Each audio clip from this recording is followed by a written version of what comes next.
Hello friends, hope you are doing well. आज मैं जिस टॉपिक पर आपसे बात करूंगा वो है डिसीजंस।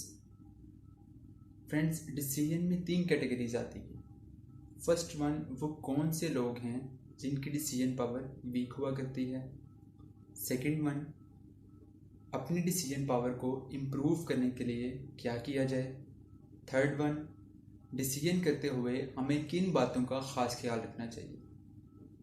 फ्रेंड्स, डिसीजन हमारी लाइफ को बनाते भी हैं और ख़राब भी करते हैं। जब मैंने अपने सराउंडिंग्स में ख़ुद को और सोसाइटी को ऑब्ज़र्व किया तो मुझे नज़र आया कि हमारे यहाँ लोगों की डिसीजन पावर बहुत ज़्यादा वीक है।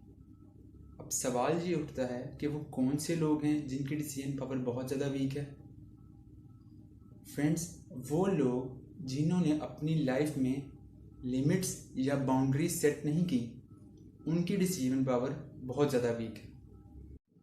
या यूँ कह लूँ कि जिन लोगों ने अपनी ज़िंदगी में इक़्तिदार का तयन नहीं किया, उन लोगों की डिसीजन पावर बहुत ज़्यादा वीक हुआ करती है। अब इक़्तिदार क्या हैं? इक़्तिदार कहते हैं वो चीज़ें जो हमारी ज़िंदगी में अहमियत की हामिल हैं और कुछ वो चीज़ें जो हमारी ज़िंदगी में अहमियत की हामिल नहीं हैं। इनको हम इक़्तिदार कहा करते हैं। फ्रेंड्स, बनिस्बतन उन लोगों के जिन लोगों ने अपनी ज़िंदगी में इक़्तिदार का तयन कर रखा है, उनकी डिसीजन करने की पावर बहुत ज़्यादा स्ट्रॉन्ग हुआ करती है। और सोसाइटी में अगर आप ऑब्ज़र्व करेंगे तो इन लोगों की कामयाब होने की तादाद आपको ज़्यादा नज़र आएगी। अब दूसरे पॉइंट पे बात कर लेते हैं कि अपनी डिसीजन पावर को इम्प्रूव कैसे किया जाए। फ्रेंड्स, अब दूसरे पॉइंट पर बात कर लेते हैं कि अपनी डिसीजन पावर को इम्प्रूव कैसे किया जाए। मौला अली का फरमान है कि तजर्बा इंसान को गलत फ़ैसलों से बचाता है, मगर तजर्बा इंसान को गलत फ़ैसलों से ही हासिल होता है। टोनी रॉबिन्स की बुक में मैंने एक लाइन पढ़ी जो कि बहुत इंटरेस्टिंग लाइन है। अक्ल इंसान को तजर्बात से नहीं आती, बल्कि तजर्बात करने की सलाहियत से आती है। मिसाल के तौर पे, आपने ज़िंदगी में कोई फ़ैसला किया और वो फ़ैसला आपके लिए गलत साबित हुआ, जिसका आपको बहुत नुकसान उठाना पड़ा और आप इनसिक्योरिटी में चले गए। जब आप इनसिक्योरिटी में चले गए तो आप अपने फ़ैसलों के लिए किसी और पर डिपेंडेंट हो गए। इवन वो रिलेटिव्स हो सकते हैं, आपके दोस्त हो सकते हैं, आपके पेरेंट्स हो सकते हैं, आपके टीचर्स हो सकते हैं, इवन कोई भी। फ्रेंड्स, अगर आपका लाइफ में लिया गया डिसीजंस गलत हो गया और आपको उसका नुकसान उठाना पड़ा, तो इसका मतलब बिल्कुल ये नहीं कि आप अपनी आने वाली ज़िंदगी में जो भी फ़ैसले करेंगे वो आपके हक़ में बेहतर नहीं होंगे। ये तो किसी किताब में भी नहीं लिखा।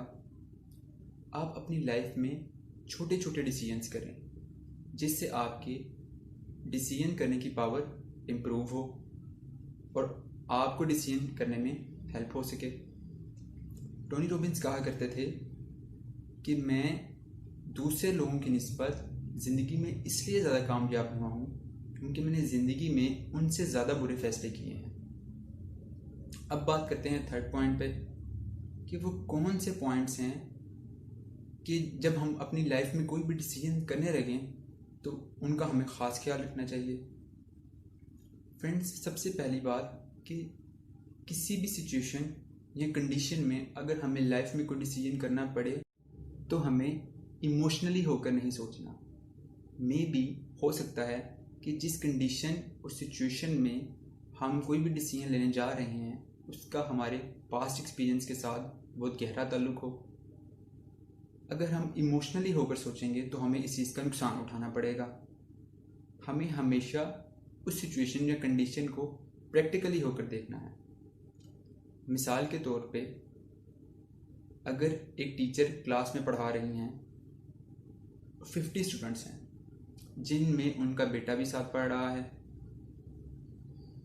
सब बच्चों को मार पड़ी सवाए उनके बेटे के, क्योंकि उन्होंने वहाँ पे इमोशन से काम लिया। एज अ थर्ड पर्सन अगर मैं उस सिचुएशन को देखूँ तो सबको पनिशमेंट मिलनी चाहिए थी। मे बी उस पर्सन को अभी इस चीज़ का नुकसान ना हुआ हो, लेकिन आगे जाके इस चीज़ का उसे नुकसान उठाना पड़ेगा। सेकंड एग्जांपल, मिसाल के तौर पर एक डॉक्टर है, वो बहुत सारे पेशेंट्स का इलाज करता है, बहुत सारे ऑपरेशंस करता है, लेकिन अगर वो किसी अपने फैमिली मेम्बर का ऑपरेट करने लगे तो मे भी हो सकता है कि उसके हाथ स्टैम्पिंग करें, कांपने शुरू हो जाएं, क्योंकि उसने उस वक्त इमोशन से काम लिया। बनिस्बतन उसके अगर वो किसी अननोन पर्सन का ऑपरेशन करे तो उसके हाथ बिल्कुल नहीं कांपेंगे। अगर हम चीज़ों को ग्राउंड बेस्ड रियलिटी पे देखेंगे तो हमें डिसीजंस करने में बहुत ज़्यादा आसानी होगी। फ्रेंड्स, मैं अगर आपको कभी लाइफ में कोई भी सिचुएशन आ जाए या आपको जॉब चेंज करनी पड़ जाए और अगर आप ये सोचें कि मैं जहाँ भी दूसरी जगह जॉब करूँगा या दूसरे इंस्टीट्यूशन जाऊँगा, वहाँ का इन्वायरमेंट कैसा हो, वहाँ के टीचर्स कैसे हों, वहाँ के कोलीग्स कैसे हों, तो ये चीज़ें आपके अंदर इनसिक्योरिटी पैदा करेंगी और आपको डिसीजन करने में बहुत ज़्यादा मुश्किल होगी। लाइफ में आपने ना ज़्यादा पुरुम्मीद होना है और ना ही बहुत ज़्यादा मायूस। ये चंद अहम बातें थी जो मैंने आपसे की।